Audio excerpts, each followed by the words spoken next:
우리가 3주 계속해서 구별하여라고 하는 말씀의 제목을 가지고 우리가 묵상하고 있습니다. 하나님을 믿는 사람들은 거룩한 삶을 살아야 합니다. 왜냐하면 하나님께서 거룩하시기 때문입니다. 거룩하다라고 하는 말은 구별됐다라고 하는 의미가 있다고 말씀을 드렸습니다. 그럼 무엇이 구별되어야 하는가? 첫째는 우리가 여호와의 이름이 구별됐다라고 하는 것입니다. 그리고 말씀이 구별이 됐고 또 하나님 앞에 드리는 물질이 구별이 되어 있었습니다. 그리고 거룩한 날이 구별된 날이 있다라고 하는 것이죠. 자, 오늘은 그 세 번째로 오늘은 장소가 구별되고 물건이 구별되고 첫 것, 즉 초태생이 구별된다라고 하는 말씀으로 함께 은혜를 나누시기를 원합니다. 먼저는 거룩한 장소가 있다라고 하는 것입니다. 장소가 구별됐다라고 하는 것이죠. 출애굽기 3장 1절에서 5절 말씀을 보시면은 모세가 하나님을 만난 떨기나무가 있는 그 땅이 거룩합니다. 너의 선 곳은 거룩한 땅이다. 하나님께서 모세에게 그렇게 말씀을 하시죠. 모세가 호렙산에서 떨기나무 불 가운데 하나님을 만났을 때 그가 선 곳은 거룩한 땅이라고 하는 하나님의 음성을 듣습니다. 똑같은 장소지만 아마 그 장소에 모세가 이드로의 양무리를 치면서 분명히 그 지역을 왔다 갔다 했을 가능성이 상당히 높습니다. 그래서 그날도 양무리를 치는 중에 떨기나무에 불이 붙은 것을 보았다라고 하는 것은 특별히 그 떨기나무가 있는 곳을 간 것이 아니라 평소처럼 양떼를 이렇게 돌보다가 떨기나무에 불이 붙은 것을 보았다라고 하는 것을 우리가 미루어 볼 때에 평소 그 장소는 여러 번 모세가 지나다녔을 것입니다. 근데 평소와는 달리 그날은 하나님의 역사하시는 그 떨기나무에 불꽃이 붙는 것을, 불이 붙는 것을 보고는 하나님께서 모세에게 말씀하시기를 내가 선 이곳이 거룩하다, 그렇게 말씀을 하십니다. 같은 장소이지만 그곳에 하나님이 임재하시면 거룩한 곳이 된다라고 하는 의미입니다. 두 번째, 장막과 성전이 거룩한 장소입니다. 왜냐하면 하나님의 임재가 나타나는 곳이기 때문에 그렇습니다. 셋째로는 어디가 거룩하냐면 예배드리는 그 처소가 거룩한 곳입니다. 오늘날 교회가 다른 건물과 다른 것은 하나님의 임재가 있다라고 하는 그 사실이 다릅니다. 똑같은 건물에서 1층은 사업을 하고 2층에서 교회, 하나님의 교회를 한다라고 하면 1층과 2층과 다를 바가 없지만은 그러나 2층 하나님 앞에 예배하는 그곳은 거룩한 곳이다라고 하는 것입니다. 그 이유는 하나님의 임재가 임하는 곳이기 때문에 그렇습니다. 우리가 같은 장소 루스와 베델, 이 같은 장소입니다. 같은 장소인데 루스는 평범한 장소고 베델은 하나님을 만난 장소이기 때문에 특별한 장소입니다. 야곱이 형의 분노를 잠시 피하기 위해서 부엘세바에서 외삼촌이 살고 있는 그 하란으로 이동을 합니다. 3일 길을 가던 한 밤에 루스에서 돌을 취해서 돌을 베개 삼아서 잠을 자게 됩니다.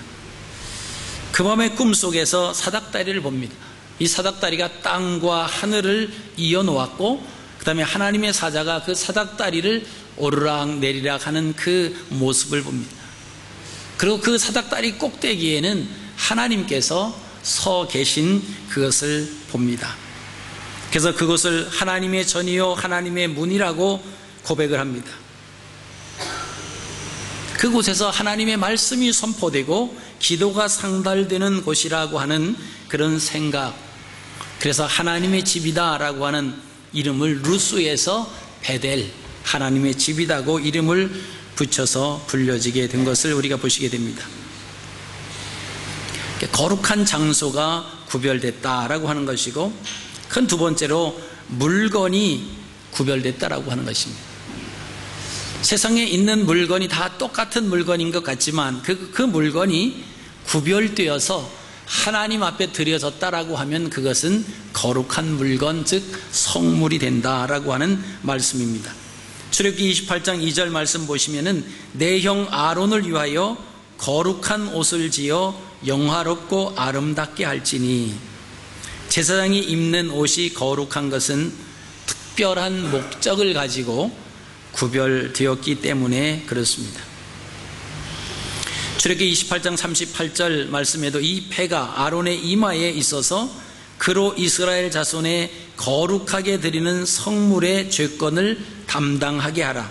그 패가 아론의 이마에 늘 있으므로 그 성물을 여호와께서 받으시게 되리라. 대제사장 그 이마에는 패가 있었는데 그 패에는 여호와께 성결이라고 하는 그런 문구가 있었습니다. 여호와께 성결이다라고 하는 것은 구별됐다라고 하는, 하나님 앞에 드려지는 시간이 구별됐고, 하나님 앞에 드려지는 물건이 구별됐고, 하나님 앞에 드려지는 그 마음이 구별됐을 때 하나님께서 그 성물을 여호와께서 받으시게 된다라고 하는 말씀이 출애굽기 28장에 기록되어져 있습니다. 그래서 하나님 앞에 드려지는 예배에 관련된 모든 것이 성물입니다.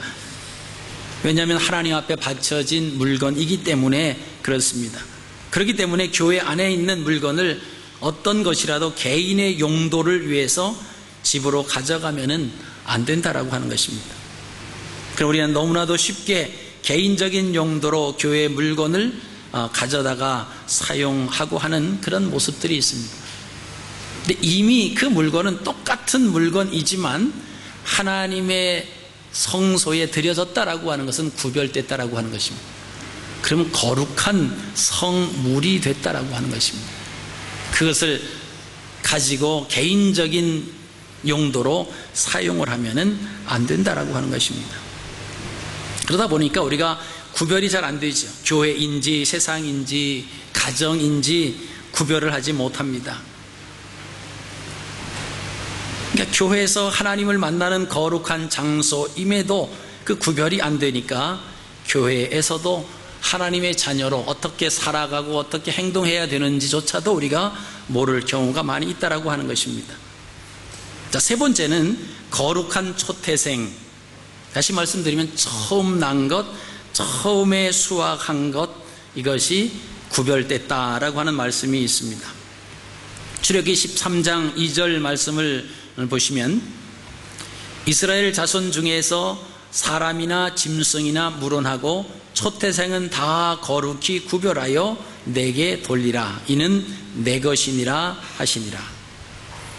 자, 하나님 말씀에 초태생, 즉 처음 난 것은 무엇이든지 사람이나 짐승이나 물론하고 거룩히 구별하여 내게 드리라. 이 말씀이 있습니다. 그래서 이스라엘 백성들은 짐승을 이렇게 할 때에도 짐승을 지나가게 하면서 그 짐승 중에서 가장 처음 난 것은 하나님 앞에 드렸습니다. 근데 하나님 앞에 드려지는데 또 드려지는 데는 조건이 있습니다. 흠과 티가 없어야 돼요. 몸에 흠이 있거나 좀 이상적인 문제가 있으면 하나님 앞에 드릴 수가 없습니다. 아무리 초태생이라 할지라도 드려질 수가 없습니다. 그럴 때는 그 동물을 그 돈으로 환산을 해서 초태생을 드립니다. 그럼 동물은 그렇게 하지만 사람도 역시 처음 난 것은 다 내 것이라 이렇게 말씀을 하십니다. 그럼 처음 난 사람, 아들, 장자는 다 하나님 앞에 드려야 되는데 사람을 드릴 수 없기 때문에 역시 돈으로 환산을 해서 하나님 앞에 드리는 그런 그 제사를 드리게 됩니다.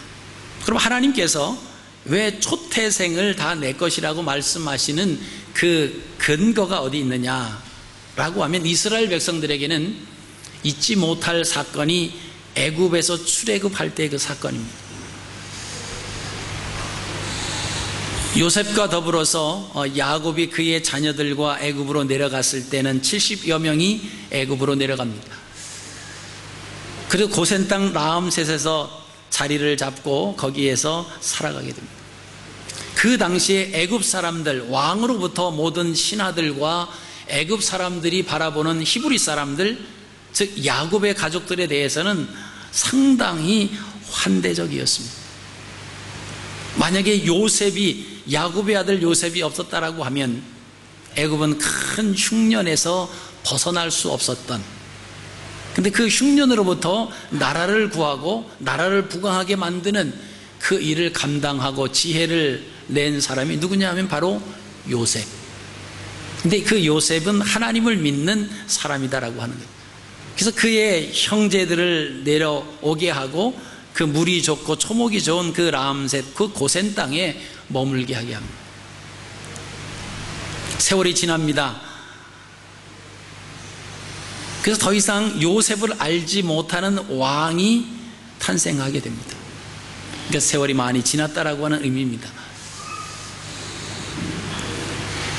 야곱의 가족들을 알았던 사람들이 점점 사라져가고 있는 그때에 이 변방에 그 고센 땅에 자리 잡고 있는 히브리 사람들을 보았을 때 이 사람들이 그 수가 중다해졌다고 성경은 기록하고 있습니다. 애굽 땅에 살지만은 자기 민족의 독특함을 누리면서 그 공동체 속에서 흐트러지지 않는, 그러면서도 그 숫자가 기하급수적으로 이렇게 불어나는 그 모습을 보면서 애굽 사람들은 근심하기 시작을 합니다. 혹시 저 사람들이 세력을 키워서 우리나라에 내란을 일으키지 않을까, 또는 다른 나라가 공격해 들어올 때 저 변방에 있는 저 사람들하고 손을 잡고 만약에 우리나라 속속들이 나라를 알기 때문에 또 공격을 하면 우리는 꼼짝없이 지겠다, 그렇게 근심하고 걱정하던 차에 그 바로가 그 안을 내놓죠. 이 전쟁이 일어나면 남자들이 싸우니까 그러면 남자아이들을 낳지 못하게 하고 남자아이들 낳으면 다 죽이자. 근데 그것이 뜻대로 안 됩니다.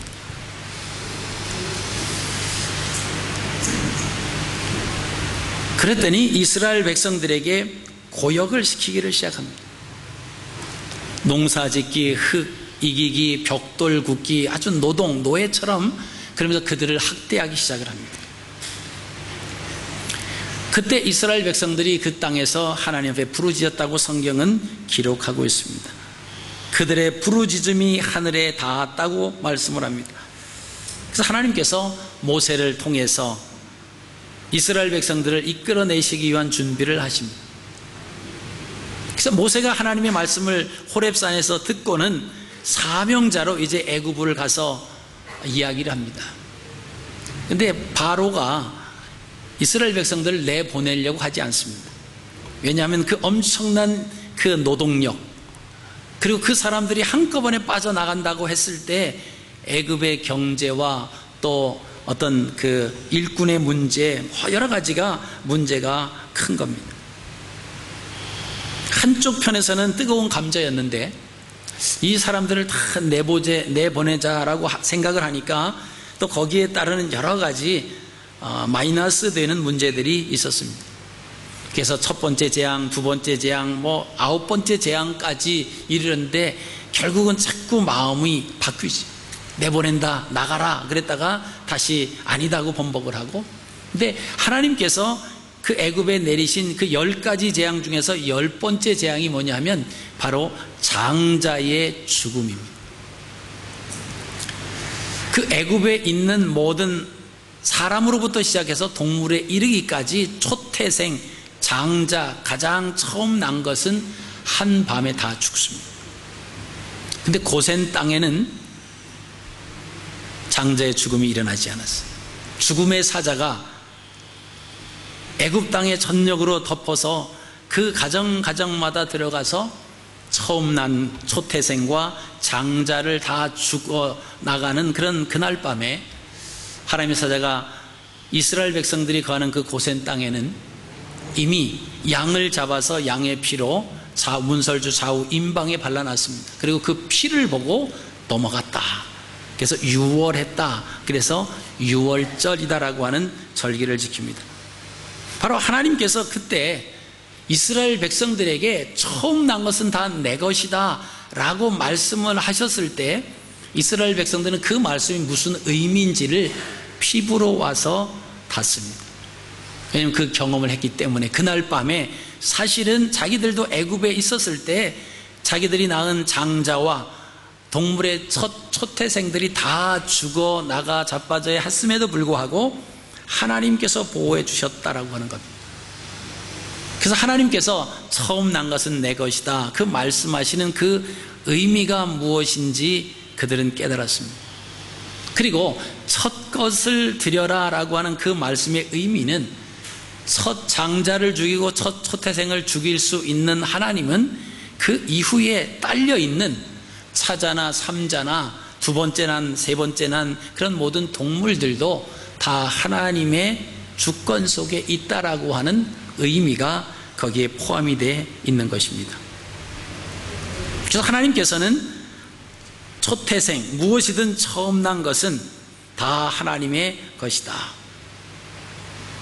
초태생을 거룩하게 한다라고 하는 두 가지 의미가 있습니다. 첫 번째는 모든 소유권이 하나님께 있음을 인정하기 위해서입니다. 우리는 하나님의 소유를 맡은 청지기들입니다. 우리의 소유가 아니라 하나님의 소유를 맡은 청지기입니다. 이 사실을 인식을 하면 우리가 하나님 앞에 드려지는 것 때문에 시험 들지 아니합니다. 아브라함 100세에 낳은 그 아들, 그 이삭이 점점 잘 자라났습니다. 근데 어느 날 이 아이가, 이삭이 거의 청년의 나이가 되어가는 어느 날 하나님께서 아브라함을 부르시면서 내 사랑하는 독자 이삭을 내가 지시하는 그 한 산에 가서 번제로 드리라고 말씀을 하십니다. 아브라함 100세에 낳은 아들 이삭이지만 그 소유권이 하나님에게 있음을 인식하였기 때문에 하나님께서 내 아들을 내가 지시하는 그 산, 그 모리아 산에 가서 바쳐라 라고 말씀하셨을 때에 순종할 수가 있었습니다. 만약에 그 사실을 인식하지 못했다라고 하면 불순종했을 것입니다. 내가 어떻게 낳은 아들인데 100세에 낳은 아들을 어떻게 바칩니까? 하면서 아마 하나님을 향해서 소리 지르면서 하나님을 향해 대항했을지도 모릅니다. 우리는 신앙생활을 하면서 소유권을 제대로 알지 못하면 하나님의 거룩함에 도전하는 자가 될 수밖에 없다라고 하는 것입니다. 우리에게 주신 건강, 그 건강을 주셨기 때문에 또 우리에게 힘을 주셨기 때문에 우리에게 올바른 정신을 주셨기 때문에 우리가 나가서 일을 하고 돈을 벌을 수가 있는 것입니다.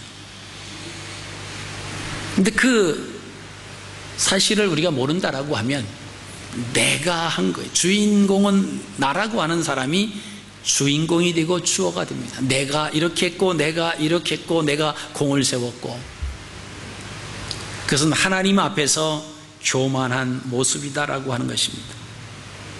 그리고 이 세상에 있는 모든 것의 소유권이 하나님에게 있음을 인정하지 못한다라고 하면 우리는 소유권자가 바로 우리 자신이라고 착각하면서 살아가게 되는 것입니다.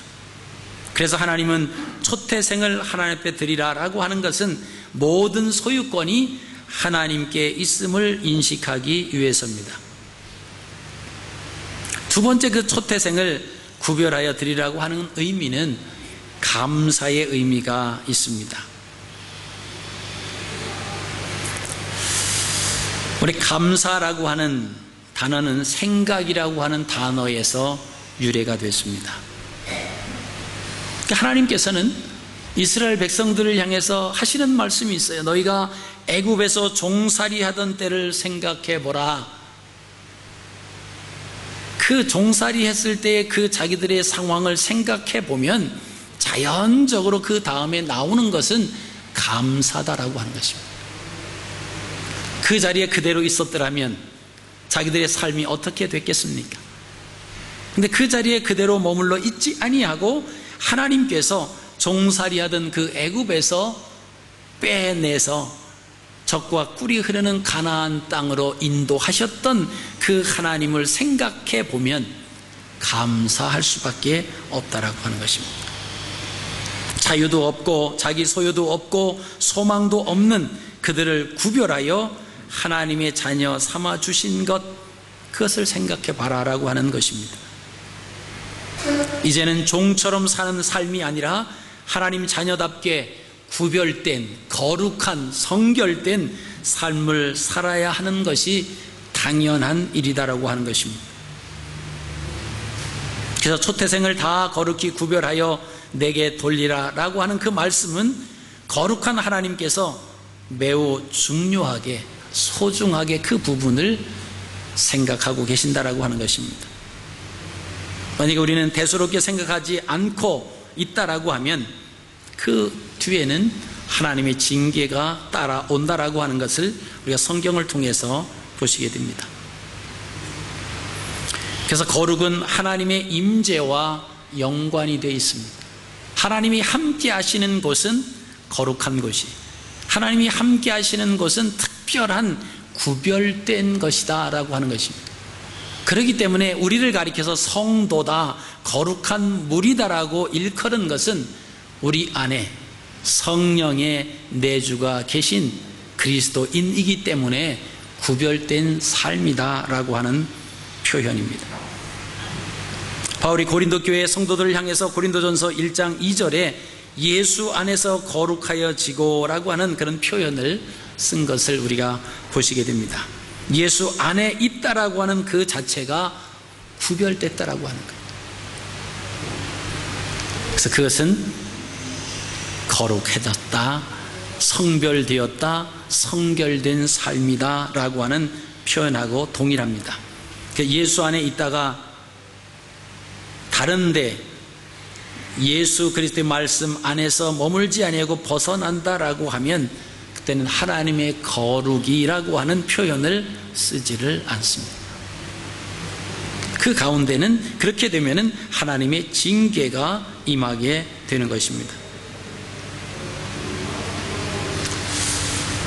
오늘 우리가 레위기 11장 44절에서 45절 말씀을 가지고 내가 거룩하니 너희도 거룩하라 라고 하는 이 말씀은 하나님께서 내가 특별하게 여기는 것이니 너희도 특별하게 여겨라. 다른 말씀으로 표현을 하면 내가 구별되이 생각하고 구별되어 이렇게 마련해 놓은 것을 너희도 그대로 구별해서 그대로 구별을 쫓아라 라고 하는 그 말씀입니다. 그래서 우리가 크게 7가지를 3주 동안에 걸쳐서 확인을 해봤습니다. 첫 번째로는 이름이 거룩하다라고 하는 것입니다. 하나님의 이름이 거룩했습니다. 그리고 하나님을 믿는 하나님의 백성들을 일컫는 그 이름이 거룩했다라고 그랬습니다. 그리고 하나님 말씀을 선포했던 선지자들, 또 하나님의 제사를 드렸던 제사장들, 그 이름들이 구별된 이름이다라고 하는 것입니다. 두 번째로는 하나님의 말씀이 구별됐다라고 하는 것입니다. 세상에 많은 말이 있지만은 그러나 하나님의 말씀이 구별됐습니다. 그래서 마리아와 마르다의 가정에 주님이 방문하셨을 때 마리아는 구별된 그 말씀 앞에 떠나지 않았습니다. 마르다는 예수님을 대접하기 위해서 음식으로 인해서 분주함을 가지고 있었을 때 그때 예수님께서 마르다에게 여러 가지 할 것 없이 한 가지만이라도 족하다, 그러면서 그 먹는 것 때문에 분주해서 구별된 거룩한 말씀을 잃어버리지 말라고 말씀을 하시면서 이 마리아는 오히려 좋은 편을 선택했다고 말씀을 해 주셨습니다. 그 다음에 물질 10의 1조가 구별됐다고 말씀을 하고 있습니다. 다 같은 돈이지만 하나님 앞에 구별되어서 드리라고 하신 것이 거룩하다라고 하는 것입니다. 그리고 네 번째로는 날이 구별하게 하십니다. 일주일 동안의 한 날을 구별하여 하나님께서 그 날을 거룩하게 지키라고 우리에게 말씀을 해 주셨습니다. 그리고 다섯 번째로는 장소가 거룩하다라고 하는 말입니다. 하나님을 만나는 장소, 하나님의 임재가 함께 하시는 그곳은 거룩합니다. 그래서 하나님의 교회는 거룩한 성전이 될 수밖에 없습니다. 왜요? 거기에는 하나님의 임재가 함께 하시기 때문에 그렇습니다. 그리고 여섯 번째, 모든 하나님 앞에 드려진 물건들이 구별됐다라고 하는 것입니다. 우리가 세상에 그 물건이 세상에 그대로 있다라고 하면 똑같은 물건에 불과하지만 하나님의 전에 우리가 드려졌다라고 하는 것은 성물이 됐다라고 하는 것입니다. 네, 마지막으로 우리가 말씀을 나눈 것 중에 하나가 그 마지막 일곱 번째가 초태생, 처음 난 것, 이것을 대수롭지 않게 대하면 안 된다. 이 초태생, 처음 난 것, 이것을 보면서 모든 주권이 하나님 앞에 있습니다. 우리가 살고 죽는 것도 앉고 일어서는 것조차도 다 하나님의 주권 속에 있습니다 라고 하는 것을 우리가 인식하면서 살아가야 됩니다. 그래서 내가 거룩하게 살아간다라고 하는 것은 하나님이 특별하게 여기시는 것을 내가 특별하게 여기며 살아간다라고 하는 그런 의미입니다. 하나님의 이름과 성도를 특별하게 여기시는 것처럼 그 이름에 있어서, 그래서 여호와의 이름을 망령되이 일컫는 자마다 죄 없다 아니하시겠다고 성경은 기록하고 있습니다. 하나님께서 구별하여 놓으신 것들, 그것이 거룩하다라고 하는 것이고, 하나님을 믿는 하나님의 백성들은 그 거룩함을 쫓아 행해야 된다라고 하는 것입니다. 주님이 우리를 부르시는 그날까지 우리 모두는 구별된 삶을 살아야 됩니다. 하나님의 말씀 속에서, 또 하나님의 주권 속에서 우리가 어떻게 살아가야 할 것인가, 우리의 마음대로 우리의 생각대로 살아가는 것은 구별된 삶이 아닙니다. 이스라엘 백성들이 가나안 땅에 들어와서 사사시대에 350년 동안 살아가면서 그들을 움직이게 했던 것이 무엇이냐라고 하면 그들의 소견에 오른 대로 그들의 삶이 움직였습니다. 그들의 소견이라고 하는 것은 다른 말로 표현을 하면 눈이라고 하는 것입니다. 즉 눈에 보기에 좋은 대로, 자기의 생각대로, 하나님의 말씀과 하나님의 법도가 아닌 자기의 생각과 자기의 그 눈으로 보이는 대로 행동하고 살았다라고 하는 것이 사사시대에 살았던 사람들의 대표적인 그들의 모습인 것을 우리가 보시게 됩니다. 우리는 주님 앞에 설 때까지 하나님께서 구별해 놓으신 그런 이름과 하나님의 말씀과 물질과 또 날과 장소, 그리고 성물, 그리고 처음 난 것, 이것을 구별되이 지키면서 하나님의 자녀로 거룩한 삶을 살아가시는 복된 삶을 사시기를 주의 이름으로 축복합니다. 기도하시겠습니다.